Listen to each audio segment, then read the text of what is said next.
जरूर। एपिसोड 25 भाग 1। कहानी का परिचय। सदियों से अंधेरे में छिपे रहस्यमय प्राणी इंसानों के बीच रहते आए हैं।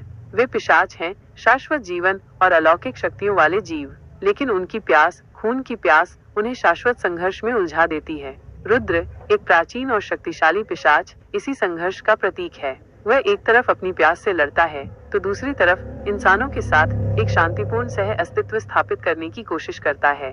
लेकिन क्या यह संभव है? क्या रुद्र अपनी आंतरिक राक्षसों पर काबू पा सकेगा या वो अंधेरे में खो जाएगा? सस्पेंस। परिचय। लेकिन रुद्र नहीं जानता था कि वो अकेला नहीं था। कुछ और भी था जो अंधेरे में छिपा हुआ था, एक प्राचीन बुराई जो सदियों से सो रही थी और अब यह जाग रही थी, और यह रुद्र और इंसानों दोनों के लिए खतरा थी। एपिसोड 25 भाग 1। उत्पत्ति आयाम को बचाने के बाद रुद्र, रिया और विक्रम अपने आयाम में लौट आए। उन्होंने ब्रह्मांड के जन्म स्थान को विनाश से बचाया था और वे थके हुए लेकिन विजयी महसूस कर रहे थे। शहर में शांति थी, लेकिन उन्हें अभी भी उत्पत्ति आयाम का अनुभव याद था। वो सभी आयामों का स्रोत था, एक ऐसी जगह जहां सभी ऊर्जाएं एक साथ मौजूद थीं। एक रात जब रुद्र आयाम अध्ययन केंद्र में उत्पत्ति आयाम के बारे में शोध कर रहा था, उसे प्राचीन ग्रंथ में मिले नक्शे के बारे में याद आया। वो नक्शा अभी भी एक रहस्य था और वे ये नहीं जानते थे कि ये किस स्थान की ओर इशारा कर रहा था। उसने रिया और विक्रम को नक्शा दिखाया। मुझे लगता है कि हमें इस नक्शे के बारे में और जानने की कोशिश करनी चाहिए, रुद्र ने कहा। हमने ब्रह्मांड के स्रोत को बचाया है, लेकिन यह नक्शा अभी भी एक अनसुलझा रहस्य है। रिया ने सहमति जताई। तुम सही कह रहे हो रुद्र, हमने सभी आयामों को बचाया है, लेकिन यह नक्शा हमें किसी और महत्वपूर्ण स्थान की ओर ले जा सकता है। उन्होंने विक्रम को बुलाया और उसे नक्शा दिखाया। विक्रम ने अपनी नेक्रोमेंटिक शक्तियों का उपयोग करके प्रतीकों को समझने की कोशिश की और इस बार उसे एक अजीब सी अनुभूति हुई। मुझे लगता है कि मैंने इन प्रतीकों को कहीं देखा है, विक्रम ने कहा, अपनी आंखों को बंद करते हुए और अपनी यादों को खंगालते हुए। ये प्रतीक, ये अंतर आयामी कारागार के हैं। अंतर आयामी कारागार? रुद्र ने पूछा। यह क्या है? यह एक ऐसा स्थान है जो सभी आयामों के सबसे खतरनाक प्राणियों को कैद करने के लिए बनाया गया था, विक्रम ने कहा। यह एक ऐसी जगह है जहां समय और स्थान का कोई नियम नहीं है और जहां से कोई भी बच नहीं सकता। लेकिन एलिजा ने हमें इसके बारे में क्यों नहीं बताया? रिया ने पूछा। मुझे नहीं पता, विक्रम ने कहा, लेकिन मुझे ऐसा लग रहा है जैसे यह नक्शा हमें किसी बड़े खतरे की चेतावनी दे रहा है। तभी उन्हें मानसिक रूप से एलिजा से एक संदेश मिला। एलिजा बहुत चिंतित लग रही थी। रुद्र, रिया, विक्रम, मुझे तुम्हें एक भयानक खबर देनी है, एलिजा ने कहा। अंतर आयामी कारागार टूट गया है। क्या? रुद्र ने चौंक कर कहा। यह कैसे संभव है? मुझे नहीं पता, एलिजा ने कहा, लेकिन मुझे एक शक्तिशाली अंधेरी ऊर्जा महसूस हो रही है जो कारागार से निकल रही है। अगर ये प्राणी हमारे आयाम में आ गए तो यह विनाशकारी होगा। रुद्र, रिया और विक्रम समझ गए कि उन्हें तुरंत कार्रवाई करनी होगी। अंतर आयामी कारागार से भागे हुए प्राणी पूरे ब्रह्मांड के लिए खतरा थे। एलिजा ने उन्हें अंतर आयामी कारागार में प्रवेश करने के लिए एक विशेष तावीज दिया। तावीज में कारागार की ऊर्जा का एक छोटा सा टुकड़ा था जो उन्हें आयाम के भीतर सुरक्षित रखने में मदद कर सकता था। जब वे तैयार हो गए तो उन्होंने तावीज को छुआ और ऊर्जा की सुरंग से गुजरे। सुरंग का अंत एक भयानक नई जगह पर हुआ, अंतर आयामी कारागार। ये जगह खंडहरों और विकृत आयामों का मिश्रण थी। यहाँ समय और स्थान के नियम टूट चुके थे और खतरनाक ऊर्जाएं हर जगह घूम रही थीं। ये जगह भयानक है, विक्रम ने फुसफुसाते हुए कहा। हमें सावधान रहना होगा, रुद्र ने सतर्कता से कहा। यहाँ कुछ भी सामान्य नहीं है। वे अंतर आयामी कारागार में प्रवेश कर गए, भागे हुए खतरनाक प्राणियों और उस अंधेरी ऊर्जा की तलाश में जो इस भयावह स्थान से निकल रही थी।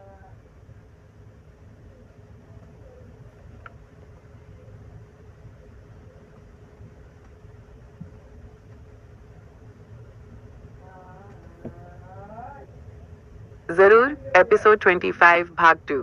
अंतर आयामी कारागार में प्रवेश करते ही रुद्र, रिया और विक्रम को एक अजीब सी बेचैनी महसूस हुई। यहाँ समय और स्थान के नियम टूट चुके थे और विभिन्न आयामों की विकृत ऊर्जाएं आपस में टकरा रही थीं। खंडहरों, टूटे हुए आयामों और खतरनाक ऊर्जा के बीच उन्हें एक भयानक माहौल का सामना करना पड़ा। यह जगह किसी बुरे सपने जैसी है, रिया ने फुसफुसाते हुए कहा, अपनी छाया की शक्ति को केंद्रित करते हुए। मुझे ऐसा लग रहा है जैसे यहाँ हर कोने में खतरा छिपा है। हमें उस अंधेरी ऊर्जा को ढूंढना होगा, रुद्र ने दोहराया, अपनी तलवार को तैयार रखते हुए। यह जरूर कारागार के केंद्र में होगी जहाँ सबसे खतरनाक प्राणी कैद थे। वे सावधानी से आगे बढ़े, खंडहरों और विकृत आयामों के टुकड़ों के बीच से गुजरते हुए।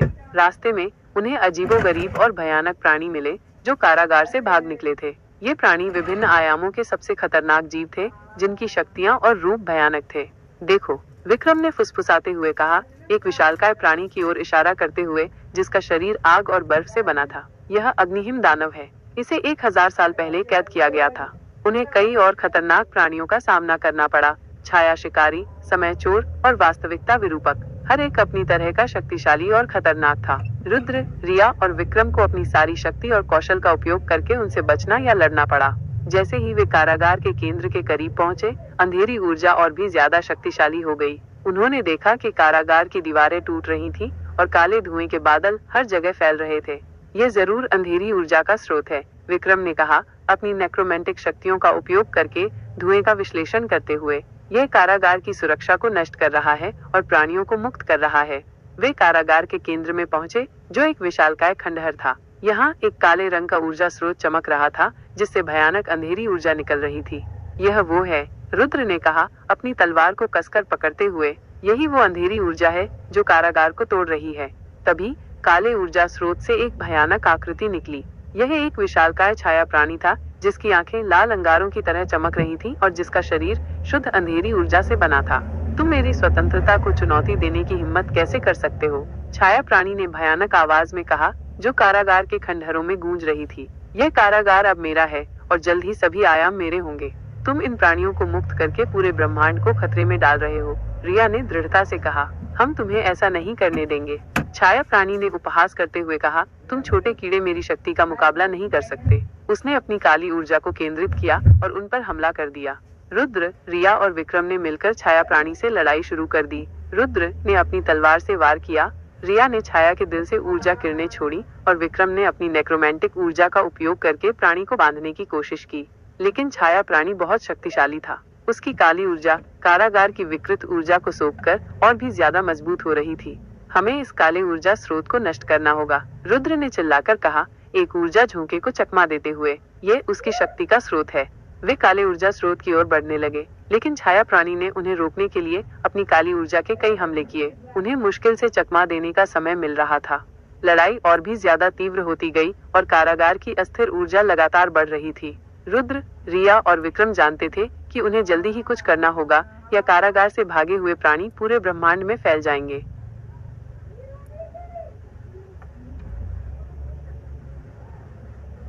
जरूर। एपिसोड 25 भाग 3।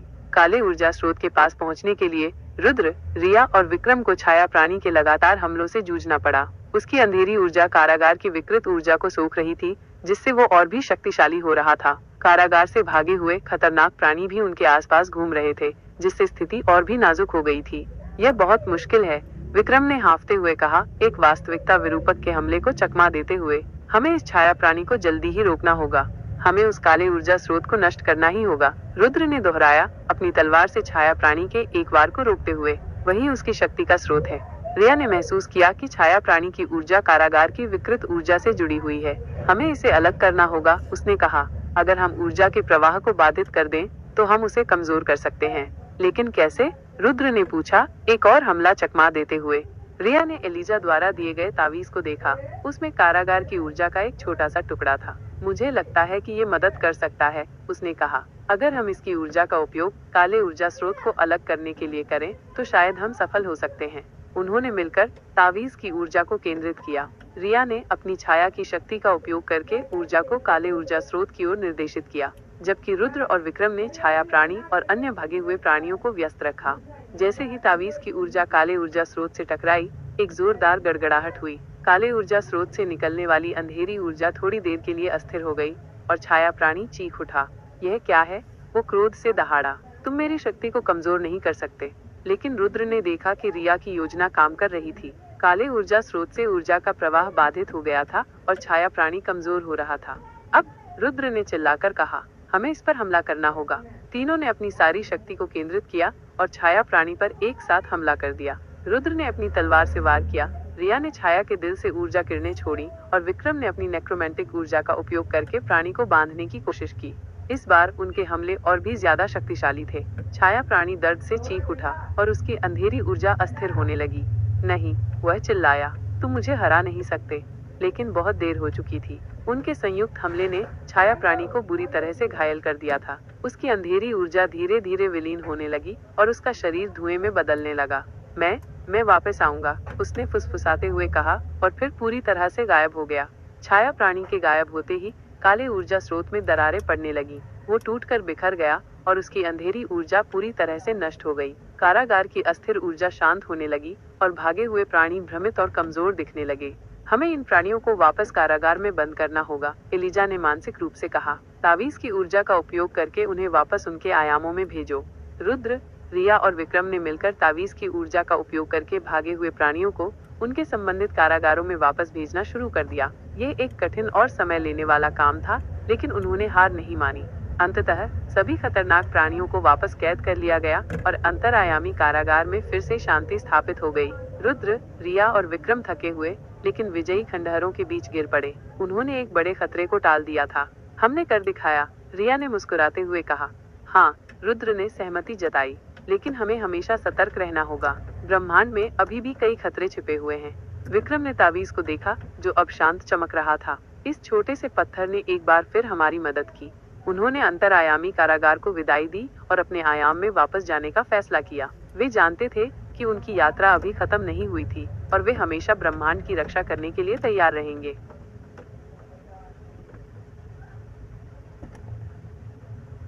जरूर। एपिसोड 25 भाग 4। अंतरआयामी कारागार से सभी खतरनाक प्राणियों को वापस कैद करने के बाद रुद्र, रिया और विक्रम अपने आयाम में लौट आए। वे थके हुए जरूर थे, लेकिन उन्होंने एक बहुत बड़े खतरे को टाल दिया था। अगर वे समय पर हस्तक्षेप नहीं करते तो कारागार से भागे हुए प्राणी पूरे ब्रह्मांड में फैलकर विनाश मचा सकते थे। शहर में शांति लौट आई थी, लेकिन रुद्र, रिया और विक्रम जानते थे कि उन्हें हमेशा सतर्क रहना होगा। ब्रह्मांड में अभी भी कई रहस्यमय आयाम और खतरनाक शक्तियां छिपी हुई थीं। एलिजा ने उन्हें उनकी सफलता के लिए बधाई दी और अंतरआयामी कारागार के खतरे को समाप्त करने के लिए उनकी बहादुरी की सराहना की। उसने उन्हें बताया कि कारागार का टूटना एक दुर्लभ और गंभीर घटना थी और उन्होंने इसे ठीक करके ब्रह्मांड को एक बड़ी आपदा से बचाया था। तुमने एक महान कार्य किया है, एलिजा ने कहा। अंतरआयामी कारागार ब्रह्मांड के सबसे खतरनाक प्राणियों को कैद करने के लिए बनाया गया था। उसका टूटना सभी आयामों के लिए खतरा था। रुद्र, रिया और विक्रम ने एलिजा को धन्यवाद दिया। वे जानते थे कि वे अकेले नहीं थे और एलिजा का मार्गदर्शन उनके लिए बहुत महत्वपूर्ण था।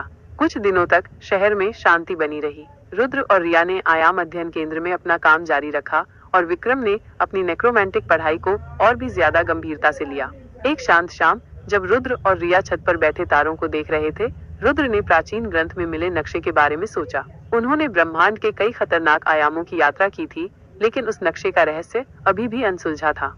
मुझे लगता है कि हमें उस नक्शे के बारे में और जानने की कोशिश करनी चाहिए, रुद्र ने रिया से कहा। हमने ब्रह्मांड के कई खतरों का सामना किया है, लेकिन मुझे ऐसा लग रहा है जैसे वो नक्शा हमें किसी अंतिम रहस्य की ओर ले जा रहा है।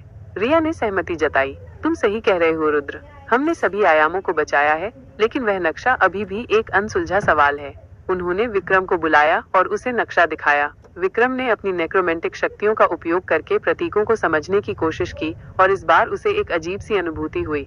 मुझे लगता है कि मैंने इन प्रतीकों को कहीं देखा है, विक्रम ने कहा, अपनी आंखों को बंद करते हुए और अपनी यादों को खंगालते हुए। ये प्रतीक, ये अतीत के आयाम के हैं। अतीत का आयाम? रुद्र ने पूछा। ये क्या है? यह एक ऐसा आयाम है जहाँ ब्रह्मांड का अतीत संग्रहित है, विक्रम ने कहा। यह एक ऐसी जगह है जहाँ समय स्थिर है और जहाँ सभी पिछली घटनाएं हमेशा के लिए मौजूद हैं। लेकिन एलिजा ने हमें इसके बारे में क्यों नहीं बताया? रिया ने पूछा। मुझे नहीं पता, विक्रम ने कहा, लेकिन मुझे ऐसा लग रहा है जैसे यह नक्शा हमें किसी महत्वपूर्ण रहस्य की ओर ले जा रहा है। तभी उन्हें मानसिक रूप से एलिजा से एक संदेश मिला। एलिजा उत्सुक लग रही थी। रुद्र, रिया, विक्रम, मुझे लगता है कि मैंने प्राचीन नक्शे के बारे में कुछ पता लगाया है, एलिजा ने कहा। मुझे लगता है कि ये अतीत के आयाम की ओर इशारा कर रहा है। अतीत का आयाम? रुद्र ने पूछा। हाँ, एलिजा ने कहा। यह एक ऐसा आयाम है जहाँ ब्रह्मांड का अतीत संग्रहित है। ये एक खतरनाक जगह हो सकती है क्योंकि अतीत की शक्तिशाली घटनाएं अभी भी वहाँ मौजूद हैं। एलिजा ने उन्हें बताया कि उसे अतीत के आयाम में एक अजीब सी ऊर्जा महसूस हो रही है जो अतीत की घटनाओं को बदल रही है। अगर अतीत बदल गया तो वर्तमान और भविष्य भी बदल जाएंगे। रुद्र, रिया और विक्रम समझ गए कि उन्हें तुरंत कार्रवाई करनी होगी। अतीत को बदलने से पूरे ब्रह्मांड का संतुलन बिगड़ सकता था। एलिजा ने उन्हें अतीत के आयाम में प्रवेश करने के लिए एक विशेष तावीज दिया। तावीज में अतीत की ऊर्जा का एक छोटा सा टुकड़ा था जो उन्हें आयाम के भीतर सुरक्षित रखने में मदद कर सकता था। जब वे तैयार हो गए तो उन्होंने तावीज को छुआ और ऊर्जा की सुरंग से गुजरे। सुरंग का अंत एक अजीबोगरीब नई जगह पर हुआ, अतीत का आयाम। यह जगह अतीत की घटनाओं के दृश्यों से भरी हुई थी। उन्होंने यहाँ प्राचीन लड़ाइयाँ, खोई हुई सभ्यताएं और ब्रह्मांड के जन्म के क्षणों को देखा। यह अविश्वसनीय है, रिया ने फुसफुसाते हुए कहा। हमें सावधान रहना होगा, रुद्र ने सतर्कता से कहा। हमें अतीत में हस्तक्षेप नहीं करना चाहिए। वे अतीत के आयाम में प्रवेश कर गए, अनजान खतरों और उस अजीब सी ऊर्जा की तलाश में जो अतीत की घटनाओं को बदल रही थी। जरूर। एपिसोड 25 भाग 5। अतीत के आयाम में प्रवेश करते ही रुद्र, रिया और विक्रम को एक अजीब सी भावना हुई। वे ब्रह्मांड के इतिहास के बीच चल रहे थे, खोई हुई सभ्यताओं के अवशेषों और प्राचीन ऊर्जाओं के गूंज को महसूस कर रहे थे। हर तरफ अतीत के दृश्य घूम रहे थे, जैसे कोई पुरानी फिल्म चल रही हो। यह जगह अद्भुत और डरावनी दोनों है, रिया ने फुसफुसाते हुए कहा, अपनी छाया की शक्ति को केंद्रित करते हुए।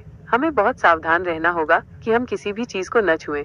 हमें उस अजीब ऊर्जा को ढूंढना होगा जो अतीत को बदल रही है, रुद्र ने दोहराया, अपनी तलवार को तैयार रखते हुए। अगर अतीत बदल गया तो हमारा वर्तमान भी बदल जाएगा। वे सावधानी से आगे बढ़े, अतीत के बदलते दृश्यों के बीच से गुजरते हुए। उन्होंने प्राचीन लड़ाइयों के भूतिया योद्धाओं, विलुप्त हो चुके प्राणियों और ब्रह्मांड के जन्म के क्षणों की झलकियां देखी।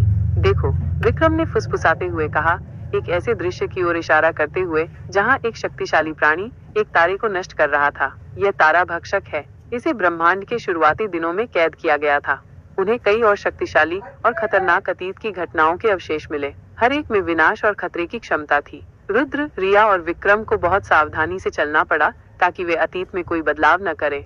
जैसे ही वे आयाम के केंद्र के करीब पहुंचे, उन्हें एक अजीब सी विकृति महसूस हुई। अतीत के दृश्य धुंधले और अस्थिर हो रहे थे और एक अजीब सी ऊर्जा हवा में तैर रही थी। यह जरूर वह ऊर्जा है जो अतीत को बदल रही है, विक्रम ने कहा, अपनी नेक्रोमैंटिक शक्तियों का उपयोग करके विकृति का विश्लेषण करते हुए। यह समय की धारा को मोड़ रही है। वे आयाम के केंद्र में पहुंचे, जो एक विशालकाय शून्य जैसा स्थान था। यहाँ अतीत की सभी घटनाएं एक साथ घूम रही थीं और उनके बीच में एक काले रंग का ऊर्जा स्रोत चमक रहा था, जिससे भयानक विकृत ऊर्जा निकल रही थी। यह वो है, रुद्र ने कहा, अपनी तलवार को कसकर पकड़ते हुए। यही वो ऊर्जा है जो अतीत को बदल रही है। तभी काले ऊर्जा स्रोत से एक भयानक आकृति निकली। यह एक विशालकाय छाया प्राणी था, जिसकी आंखें लाल अंगारों की तरह चमक रही थीं और जिसका शरीर विकृत अतीत से बना था। तुम मेरे बदलाव को चुनौती देने की हिम्मत कैसे कर सकते हो? छाया प्राणी ने भयानक आवाज में कहा, जो अतीत की सभी गूंजों से भरी थी। अतीत मेरा है और मैं इसे अपनी इच्छा अनुसार बदलूंगा। तुम अतीत को बदलकर पूरे ब्रह्मांड को नष्ट कर रहे हो, रिया ने दृढ़ता से कहा। हम तुम्हें ऐसा नहीं करने देंगे, छाया प्राणी ने उपहास करते हुए कहा। तुम छोटे कीड़े मेरे बदलाव का मुकाबला नहीं कर सकते। उसने अपनी काली ऊर्जा को केंद्रित किया और उन पर हमला कर दिया। रुद्र, रिया और विक्रम ने मिलकर छाया प्राणी से लड़ाई शुरू कर दी। रुद्र ने अपनी तलवार से वार किया, रिया ने छाया के दिल से ऊर्जा किरणें छोड़ी और विक्रम ने अपनी नेक्रोमैंटिक ऊर्जा का उपयोग करके प्राणी को बांधने की कोशिश की। लेकिन छाया प्राणी बहुत शक्तिशाली था। उसकी काली ऊर्जा अतीत की अस्थिर ऊर्जा को सोखकर और भी ज्यादा मजबूत हो रही थी। हमें इस काले ऊर्जा स्रोत को नष्ट करना होगा, रुद्र ने चिल्लाकर कहा, अतीत के बदलते हमलों को चकमा देते हुए। यह उसकी शक्ति का स्रोत है। वे काले ऊर्जा स्रोत की ओर बढ़ने लगे, लेकिन छाया प्राणी ने उन्हें रोकने के लिए अपनी काली ऊर्जा के कई हमले किए। उन्हें मुश्किल से चकमा देने का समय मिल रहा था। लड़ाई और भी ज्यादा तीव्र होती गई और अतीत का आयाम लगातार विकृत होता जा रहा था। रुद्र, रिया और विक्रम जानते थे कि उन्हें जल्दी ही कुछ करना होगा, या अतीत में किया गया कोई भी बदलाव उनके वर्तमान और भविष्य को हमेशा के लिए बदल देगा। विक्रम ने अपने तावीज को देखा, जो उन्हें एलिजा ने दिया था। उसमें शुद्ध अतीत की ऊर्जा का एक छोटा सा टुकड़ा था। मुझे लगता है कि ये मदद कर सकता है, उसने कहा। अगर हम इसकी ऊर्जा का उपयोग काले ऊर्जा स्रोत को स्थिर करने के लिए करें, तो शायद हम सफल हो सकते हैं। उन्होंने मिलकर तावीज की ऊर्जा को केंद्रित किया। विक्रम ने अपनी नेक्रोमैंटिक शक्ति का उपयोग करके ऊर्जा को काले ऊर्जा स्रोत की ओर निर्देशित किया, जबकि रुद्र और रिया ने छाया प्राणी को व्यस्त रखा। जैसे ही तावीज की ऊर्जा काले ऊर्जा स्रोत से टकराई, एक जोरदार गड़गड़ाहट हुई। काले ऊर्जा स्रोत से निकलने वाली काली ऊर्जा थोड़ी देर के लिए स्थिर हो गई और छाया प्राणी चीख उठा। यह क्या है? वो क्रोध से दहाड़ा। तुम मेरे बदलाव को कमजोर नहीं कर सकते। लेकिन रुद्र ने देखा कि विक्रम की योजना काम कर रही थी। काले ऊर्जा स्रोत से ऊर्जा का प्रवाह बाधित हो गया था और छाया प्राणी कमजोर हो रहा था। अब रुद्र ने चिल्लाकर कहा, हमें इस पर हमला करना होगा। तीनों ने अपनी सारी शक्ति को केंद्रित किया और छाया प्राणी पर एक साथ हमला कर दिया। इस बार उनके हमले और भी ज्यादा शक्तिशाली थे। छाया प्राणी दर्द से चीख उठा और उसकी काली ऊर्जा अस्थिर होने लगी। नहीं, वह चिल्लाया, तुम मुझे हरा नहीं सकते। लेकिन बहुत देर हो चुकी थी। उनके संयुक्त हमले ने छाया प्राणी को बुरी तरह से घायल कर दिया था। उसकी काली ऊर्जा धीरे धीरे विलीन होने लगी और उसका शरीर विकृत अतीत में बदलने लगा। मैं वापस आऊंगा, उसने फुसफुसाते हुए कहा और फिर पूरी तरह से गायब हो गया। छाया प्राणी के गायब होते ही काले ऊर्जा स्रोत में दरारें पड़ने लगी। वो टूटकर बिखर गया और उसकी काली ऊर्जा पूरी तरह से नष्ट हो गई। अतीत का आयाम फिर से स्थिर हो गया और अतीत के दृश्य सामान्य हो गए। रुद्र, रिया और विक्रम थके हुए लेकिन विजयी गुफा में गिर पड़े। उन्होंने पूरे ब्रह्मांड के इतिहास को विकृत होने से बचाया था। हमने कर दिखाया, रिया ने मुस्कुराते हुए कहा। हाँ, रुद्र ने सहमति जताई, और हमने एक और शक्तिशाली दुश्मन को हराया। विक्रम ने तावीज को देखा जो अब शांत चमक रहा था। इस छोटे से पत्थर ने एक बार फिर हमारी मदद की। उन्होंने अतीत के आयाम को विदाई दी और अपने आयाम में वापस जाने का फैसला किया। वे जानते थे कि उनकी यात्रा अभी खत्म नहीं हुई थी और वे हमेशा ब्रह्मांड की रक्षा करने के लिए तैयार रहेंगे।